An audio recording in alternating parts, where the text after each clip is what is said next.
جی منیر احمد نقشبندی صاحب آپ شروع کریں۔ فریق مخالف نے ایک گفتگو کے اندر لفظ بولا، کہتا ہے متعدد۔ اتنا بڑا جاہل شخص ہے جس کو یہ بھی پتہ نہیں کہ متعدد ہوتا ہے یا متعدد ہوتا ہے۔ متعدد تو اس میں فاعل کا صیغہ ہے، تعدد یتعدد تعددا فهو متعدد، متعدد شمار کرنے والا لفظ متعدد نہیں ہوتا، لفظ متعدد ہوتا ہے۔ اس کو اتنا ہی پتہ نہیں ہے۔ جس طرح پہلے ٹرن میں کہہ رہا تھا تعیین، تعیین نہیں ہوتا تعین ہوتا ہے۔ ابھی کہہ رہا تھا کہ انبیاء، اس کو یہ نہیں پتا کہ انبیاء ہے لفظ، تو اس کو اتنا ہی پتہ نہیں کہ یہاں کون سا قاعدہ، یہاں انقلاب کا قاعدہ چل رہا ہے۔ اس کو قاعدہ میں پڑھا دیتا ہوں اگر یہ کان کھول رہا ہے تو۔ قاعدہ یہ ہے حسن اللہ یاری ادھر میری طرف دیکھنا، میں تجھے قاعدہ پڑھاؤں۔ قاعدہ یہ ہے کہ اگر نون ساکن اور نون تنوین کے بعد حرف با آ جائے تو نون ساکن اور نون تنوین کو میم سے بدل کر اخفا کریں گے، یعنی غنہ کر کے پڑھیں گے۔ اس کو انقلاب کہتے ہیں۔ مجھے انقلاب ہی نہیں آتا، آج میرے مدرسے کے بچوں سے آ کر تو پڑھ لیتا۔ چلو تو کوئی بات نہیں ہے، یہ بھول چک ہوتی رہتی ہے، تو تجھے پتہ نہیں ہے تو چلو تجھے پڑھا دیں گے۔ اچھا بات یہ ہے کہ اس نے ابھی یہ کہا ہے کہ ہم رافضی ہیں، یہ ہمارے متعلق آیت نہیں ہے، اور یہ دین کے ٹوٹے انہوں نے کیے ہیں وغیرہ وغیرہ، اور کہا کہ ان الذین فرقوا دینہم وکانوا شیعا۔ اس کا مطلب یہ ہے کہ اسے یہ شیعوں کے متعلق نہیں ہے، ان کے متعلق ہے جن لوگوں نے دین کے اندر فرقے بنائے ہیں، جنہوں نے دین کے اندر فرقے بنائے۔ ابھی میں ثابت کروں گا دلائل کے ساتھ، اور کتاب بھی وہی جس کے حوالے یہ دیتا ہے، اور یہ کہتا ہے کہ رافضی کتابوں سے حوالے دو ہمیں۔ رافضی تو ان کو تو حضور نے مشرک قرار دے دیا ہے، اور تو کہتا ہے کہ میں نے فلاں کتاب سے حوالہ دیا، فلاں کتاب سے۔ اتنی کتابوں سے کون سی اتنی؟ ایک کتاب لایا جس کے اندر میں نے پہلے بتا دی اس میں تفرد شرح میں قابل حجت نہیں ہوتا۔ تجھے اتنا پتہ نہیں ہے؟ اب آگے سن، اور پوری سند جو ہے وہ اہل بیت کی ہے، تو اہل بیت کے مخالف ہے۔ اور جو وہ حضرت زید کے متعلق بات کر رہا تھا، زید کہہ رہا تھا، تجھے پتہ نہیں ہے کہ وہ امام زین العابدین کے بیٹے ہیں، اور ان کو امام کہہ کے پکارنا ہے، اہل بیت کے فرد ہیں، اہل بیت کے فرد کو نام لے کر پکارا جاتا ہے، یہ تو ان کی بے ادبی ہے۔ تم تو اہل بیت کے ہی بے ادب ہو۔ اب آگے سنیے گا، کہتا ہے کہ نبی کریم صلی اللہ تعالی علیہ وآلہ وسلم نے فرمایا کہ میری اہل بیت، میں تمہیں دو چیز چھوڑے جا رہا ہوں، ایک قرآن اور ایک اہل بیت، تو ان کی اتباع کرنا۔ ہم مانتے ہیں، ہم دل سے مانتے ہیں، قرآن بھی برحق ہے، اہل بیت بھی برحق ہیں، ہم تو غلام ہی اہل بیت کے ہیں۔ لیکن جو صحابہ کرام پر کیچڑ اچھالے، اس کے منہ پر یہ میرا برا لفظ تھوڑا سخت ہے، اس کو قبول کیجئے گا، نہ منائیے گا، جیسا کہتے ہیں کہ جیسا منہ ویسا تھپڑ۔ نبی کریم صلی اللہ تعالی علیہ وآلہ وسلم نے ارشاد فرمایا، یہ کتاب ہے میرے ساتھ میں، اس کے نت ہر شخص کے سامنے بیٹھ کر یہ حوالے دیتا ہے۔ آپ کا نام کیا ہے؟ الدر المنثور، یہ اسی کے حوالے دیتا ہے، کہتا ہے رافضی کتابوں کے حوالے دو۔ رافضیوں کو تو حضور نے مشرک قرار دیا ہے، ہم تو مشرکوں کو جہنم کا لائق سمجھتے ہیں۔ اللہ تعالیٰ نے فرمایا اعدت للکافرین، جہنم تو کافروں کے لیے تیار کی گئی ہے، تو ہیں کافر؟ تو یہ سنیے گا، الدر المنصور جس کے یہ حوالے دیتا ہے، اس کے جناب جلد نمبر 2 ہے اور صفحہ نمبر 275 ہے۔ نبی کریم صلی اللہ تعالی علیہ وآلہ وسلم نے ارشاد فرمایا، حضرت ابو ذر غفاری سے مروی ہے کہ عن النبی صلی اللہ علیہ وسلم قال اثنان خیر واحد وثلاثه خیر من اثنين واربعه خیر من ثلاثه فعليكم بالجماعه۔ نبی کریم صلی اللہ تعالی علیہ وآلہ وسلم نے ارشاد فرمایا کہ میری امت کے فرقے ہوں گے کتنے؟ بعض روایات کے اندر 72 ہے، بعض کے اندر 73 ہے۔ تو نبی کریم علیہ الصلوۃ والسلام نے فرمایا اثنان خیر من واحد، دو میں سے ایک بہتر ہے، وثلاثه خیر من اثنين، اور 3 بہتر ہیں، من اثنين دو میں سے، واربعه خیر من ثلاثه، اور چوتھا بہتر ہے 3 میں سے، چوتھا 3 میں سے بہتر ہے۔ اور تو آگے حضور نے فرمایا فعلیکم بالجماعہ، اور تم پر لازم ہے کہ تم جو ہے وہ جماعت کو لازم پکڑو۔ آگے سنیے گا، نبی کریم صلی اللہ تعالی علیہ وسلم نے فرمایا کہ میری امت کے کتنے فرقے ہوں گے؟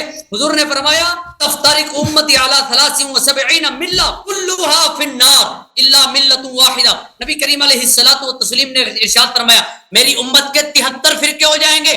بات کو سنیے گا، 73 فرقے ہو جائیں گے، تمام کے تمام جہنم میں جائیں گے، الا ملۃ واحدہ، مگر ایک جنت میں جائے گا۔ تو قیل لہ مل واحدہ، تو حضور سے سوال کیا گیا یا رسول اللہ وہ ایک فرقہ کون سا ہے، وہ ایک گروہ کون سا ہے؟ حضور نے فرمایا ما انا علیہ اليوم واصحابی، وہ ہے کہ جس پر آج میں ہوں اور میرے صحابہ ہیں۔ آنکھیں کھول حسن اللہ یاری، ادھر دیکھنا ذرا میری طرف، ادھر دیکھ فرمایا وہ ہے جس پر میں ہوں آج اور میرے صحابہ ہیں۔ حضور نے فرمایا، اور اس سے معلوم یہ ہوا، سرکار نے یہ فرمایا کہ اہل بیت اور صحابہ میں کوئی فرق نہیں ہے۔ یہ حضور فرما رہے ہیں اہل بیت کی کی پیروی کرنا. کئی حضور فرما رہے ہیں کہ صحابہ کی پیروی کرنا. اس کا مطلب ہے نہ صحابہ اہل بیت سے جدا ہیں نہ اہل بیت صحابہ سے جدا ہیں. جو ان کو جدا کرتا ہے وہ ان کا دشمن ہے, ان کا حق کے ساتھ کوئی تعلق نہیں ہے. آپ آگے سنیے گا, نبی کریم صلی اللہ تعالی علیہ وآلہ وسلم نے ارشاد فرمایا, توجہ توجہ حسن اللہ علیہ ادھر دیکھ. میرے کریم آقا صلی اللہ تعالی علیہ وآلہ وسلم نے فرمایا کہ یہودیوں کے 71 فرقے ہو گئے اور ایک جنت میں اور باقی 70 جو ہیں وہ جہنم میں گئے, اور عیسائیوں کے 72 فرقے ہو گئے. 71 فی النار واحد فی الجنہ. تو آپ نے فرمایا کہ 70 جو ہیں وہ جہنم میں اور ایک جنت میں گیا. آگے حضور نے فرمایا والذی نفس محمد بیدہ لتفترقن امتی علی 73 فرقہ. حضور نے فرمایا اس ذات کی قسم اس کے قبضہ قدرت میں محمد کی جان ہے. حضور نے فرمایا میری امت کے 73 فرقے ہوں گے, واحد فی الجنہ واثنتان وسبعون فی النار. حضور نے فرمایا ایک جنت میں جائے گا, باقی سارے جہنم میں جائیں گے. یا رسول اللہ, یہ عرض کیا گیا یا رسول اللہ من ہم, وہ کون ہے جو جنت میں جائیں گے؟ میرے آقا نے فرمایا الجماعت ہے. اب وہ جماعت کون سی ہے؟ اب سن ذرا آنکھیں کھول, یہی وہ کتاب ہے جو جس کے تو حوالے دیتا ہے, تفسیر در منصور. اللہ نے قرآن مقدس میں ارشاد فرمایا یوم تبیض وجوہ وتسود وجوہ. اللہ تعالی نے فرمایا قیامت کے دن کچھ لوگوں کے چہرے چمکتے ہوں گے اور کچھ لوگوں کے چہرے سیاہ ہوں گے. جن کے چہرے چمکتے ہوں گے وہ جنت میں جائیں گے, جن کے چہرے سیاہ ہوں گے وہ جہنم میں جائیں گے. حضرت عبداللہ بن عباس کی روایت جہاں موجود ہے, لیکن تو وہ شاید ان کا منکر ہوگا, تو میں تجھے نبی کریم علیہ الصلوۃ والسلام کا فرمان سناتا ہوں. آپ ابن عمر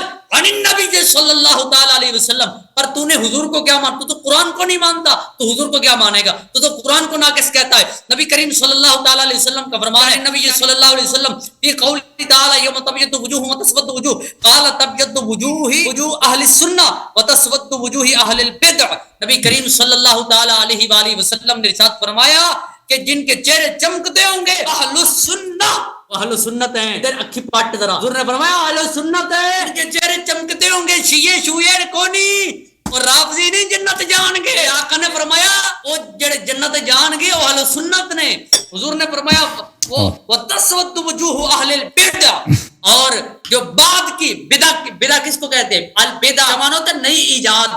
مطلب کیا ہے, جو شیعہ رافضی حضور کے دور میں نہیں تھے, یہ بعد کی ایجاد ہے, اور جو بعد کی ایجاد ہوتی ہے نا, وہ حضور نے فرمایا وہ سارے کے سارے جہنم میں جائیں گے, ان کا جنت کے ساتھ کوئی تعلق نہیں ہے. اور جو حضور کے بعد پیدا ہوا ان کے چہرے سیاہ ہوں گے. اللہ رب العالمین جل جلالہ نے قرآن مقدس کے 4 پارے کے اندر یہ بیان فرمایا. توجہ ذرا آنکھیں کھول. اللہ تعالی نے فرمایا اما الذین اسودت وجوہہم اکفرتم بعد ایمانکم فذوقوا العذاب بما کنتم تکفرون. فرمایا جن کے چہرے سیاہ ہوں گے تو ان کو اللہ تعالیٰ فرمائے گا اکفرتم بعد ایمانکم, تم نے اپنے ایمان کے بعد کفر کیا, فذوقوا العذاب, چکھو ذرا عذاب. تمہیں پتہ چلے کہ کیویں رافضی بنیندا ہے, کیویں مشرک بنیندا ہے, کیویں شیعہ بنیندا ہے, تے کیویں اہل سنت تو چھڈیندا ہے, تے کیویں چینل تے بیٹھ کے کھیندا ہے کہ سارے سنیت اہل سنت سر جھک گیا. شرم تو, اگر جواب ہے تو اب جواب دے. حضور نے فرمایا اہل سنت کے علاوہ سارے جہنم میں جائیں گے. فرمان رسول ہے اور اللہ کے پاک قرآن کی تفسیر ہے. اور تفسیر کس نے کی؟ تفسیر پاک محمد مصطفیٰ نے کی. میری تفسیر بیان کردہ غلط ہو سکتی ہے, ساری کائنات کے مفتیوں کی تفسیر کردہ غلط ہو سکتی ہے, اللہ کے محبوب کا بیان کردہ ایک لفظ کا نقطہ بھی غلط نہیں ہو سکتا. اس سے معلوم ہوا فرمان رسول اور اللہ کے فرمان سے ثابت ہوا کہ رافضی بعد کی پیداوار ہے. حضور کے دور میں اہل سنت تھے, یہ بعد کی پیداوار ہے اور یہ سارے جہنم میں جائیں گے. ان کا دین کے ساتھ کوئی تعلق نہیں. ٹائم ختم ہو گیا جی, ٹائم ختم ہے جی, ٹائم ختم ہے. علامہ جی شروع کرے علامہ صاحب. بسم اللہ الرحمن الرحیم. یہ کوئی حدیث لے کے آئے ہیں در منصور سے, اہل سنت کے چہرے روز قیامت چمکتے ہوئیں گے. بالکل ہم اس حدیث پہ ایمان رکھتے ہیں, اور واضح پہلے تم اپنے امام کا اسلام ثابت کرو. جب رسول پاک صلی اللہ علیہ وسلم نے ابو بکر سے کہہ دیا کہ تم مشرک ہو بھائی, تو تم کیسے اہل سنت ہو سکتے ہو؟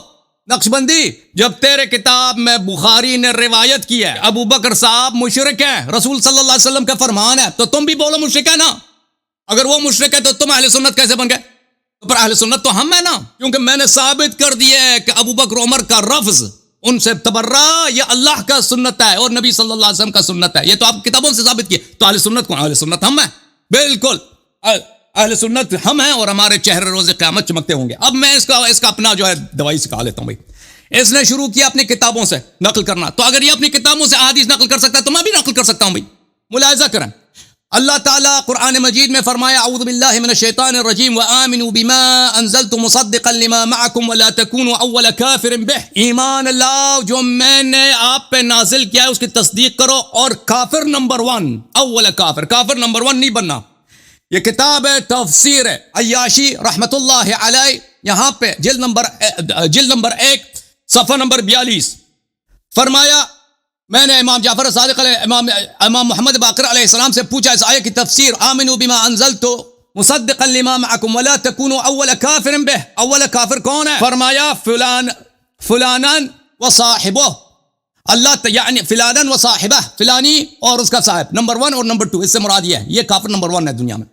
ومن تبعهم ودان بدینہم, اور جو ان دونوں کی پیروی کرے اور ان کے اتباع کرے اصول اور فروع میں, یہ کافر نمبر 1 ہے. قال اللہ یعنیہم ولا تکونوا اول کافر بہ, اس کا کافر نمبر 1 نہیں بنا. وہ کون ہے جس کا آپ کافر نہیں بن سکتے؟ یعنی علی علیہ السلام, وہ علی علیہ السلام ہے جس کا انکار کیا تو آپ کافر نمبر 1 بن گئے. وقال الذی ظن انہ ناج منہما اذکرنی عند ربک, قرآن مجید میں سورہ یوسف میں ہے کہ یوسف علیہ السلام نے 7 والے قیدی سے کہہ دیا کہ تم مجھے اپنے رب کے سامنے یا بادشاہ کے سامنے مجھے ذکر کرنا. تو رب جو ہے انسان کے لیے استعمال ہو سکتا ہے, قرآن میں استعمال ہے. یوسف علیہ السلام نے فرعون کو اس کافر کا رب بولا. وَيَعْبُدُونَ مِن دِينِ اللَّهِ مَا لَا يَنفَعُهُمْ وَلَا يَضُرُّهُمْ وَكَانَ الْكَافِرُ عَلَى رَبِّهِ ظَهِيرًا, صفحہ نمبر سورہ فرقان آیہ نمبر 55. ملاحظہ کریں تفسیر قمی علی ابن ابراہیم رحمۃ اللہ علیہ جزء ثانی, یہاں پر صفحہ نمبر 115 میں علی ابن ابراہیم نے روایت کیا وَكَانَ الْكَافِرُ عَلَى رَبِّهِ ظَهِيرًا قَالَ الْكَافِرُ الثَّانِي كَانَ عَلَى أَمِيرِ الْمُؤْمِنِينَ ظَهِيرًا. اللہ تعالیٰ فرمایا وَكَانَ الْكَافِرُ عَلَى رَبِّهِ ظَهِيرًا, کافر اپنے رب کا دشمن تھا. کافر سے مراد نمبر 2 ہے آپ کا خلیفہ نمبر 2. اس کا رب کون ہے؟ اس کا رب امیر المؤمنین علیہ السلام ہے. یہ کافر نمبر 2 میں نے قرآن سے ثابت کیا کہ لفظ رب انسان کے لیے استعمال ہوا ہے. اچھا, اس نے اپنے رب کا دشمن تھا, اپنے مولا کا دشمن تھا, نمبر 2. یہ قرآن کی آیت کی تفسیر ہے اہل بیت علیہ السلام کے نزدیک. تفسیر عیاشی ملاحظہ کریں جزء اول, یہاں پر کننا بمدینہ وجر الحدیث, ہم مدینے میں تھے اور یہاں پہ حدیث چلی حضرت ابراہیم علیہ السلام کی. وَإِذِ ابْتَلَىٰ إِبْرَاهِيمَ رَبُّهُ بِكَلِمَاتٍ فَأَتَمَّهُنَّ, ابراہیم علیہ السلام کا امتحان لیا گیا کچھ کلمات سے. اتمہن بمحمد وعلی والائمہ من ولد علی صلوات اللہ علیہم, امام علیہ السلام نے فرمایا یہ اتمہن, حضرت ابراہیم علیہ السلام سے امامت کا امتحان لیا کہ علی و فاطمہ والائمہ علیہم السلام کی امامت کا. وقوله تعالی ذریة بعضها من بعض والله سمیع علیم, قال انی جاعلک للناس اماما قال ومن ذریتی قال لا ينال عهد الظالمین. ابراہیم علیہ السلام سے اللہ نے کہا تیرے ذریہ میں کچھ ظالم ہوں گے, ان کو امامت نہیں ملے گا. قال یا ربی ویکون من ذریتی ظالمون, ابراہیم علیہ السلام نے پوچھا کہ کیا میرے ذریہ میں ظالم بھی ہوں گے؟ اللہ نے کہا جی ہاں, فلان و فلان و من اتبعہم, فلانا نمبر 1, نمبر 2 اور نمبر 3 اور ان کے چاہنے والے. اچھا بلی ومن کفر فامتعه قلیلا ثم اضطروا الى عذاب النار وبئس المصیر. قال یا رب ومن الذین متعتهم قال الذین کفروا بآیات فلان و فلان و فلان. یہ نمبر 1, نمبر 2, نمبر 3 ہیں جن کو اللہ نے کہہ دیا یہ انہوں نے میرے آیات کا, میرے نعمات کا, میرے آلہ کا انہوں نے تکفیر کی ہے, جوحد کیا ہے, اور یہ کافر ہیں. اچھا اس طرح کے احادیث ہمارے پاس بہت زیادہ ہیں. اگر آپ چاہیں نا کہ احادیث ان کے کفر پہ لازم, میں اپنی کتابوں سے بہت ان کے نام لے کر بہت سارے احادیث ہمارے پاس. اچھا میں اس پہ آپ کا ٹائم نہیں لوں گا لیکن میں آپ کو اپنی کتابوں سے ثابت کروں گا کہ اللہ نے تبارک و تعالی نے بدترین لفظ کی, اللہ نے بدترین اس سے بدتر لفظ کا تصور ہی نہیں ہو سکتا. اعوذ باللہ من الشیطان الرجیم, سورہ حجرات, ان الذین ینادونک من وراء الحجرات اکثرهم لا یعقلون. جو لوگ آپ کو پکارتے ہیں کمروں کے باہر سے وہ ان کی کوئی عقل ہی نہیں ہے. اچھا جس کی کوئی عقل نہیں ہے اس کو وہ کون لوگ ہیں؟ اللہ تعالیٰ فرماتا ہے وَلَا تَكُونُوا كَالَّذِينَ قَالُوا سَمِعْنَا وَهُمْ لَا يَسْمَعُونَ إِنَّ شَرَّ الدَّوَابِ عِندَ اللَّهِ الصُّمُّ الْبُكْمُ الَّذِينَ لَا يَعْقِلُونَ. بدترین جانور اللہ کے نزدیک وہ بہرے, گونگے, اندھے ہیں جن کے لا یعقلون, جو لا یعقل ہیں. اچھا جب یہ پتہ چلا میرے محترم ناظرین, آئیے میں آپ کو بخاری میں دکھاتا ہوں کہ یہ کس کے شان میں نازل ہوئی ہے. یہ صحیح بخاری ہے, کتاب التفسیر ہے, باب ان الذین ینادونک, عنوان باب دیکھو, ان الذین ینادونک من وراء الحجرات اکثرهم لا یعقلون, حدیث نمبر 4847 ہے. ملاحظہ کریں میرے محترم ناظرین, ابو بکر عمر نے جھگڑا کیا ہے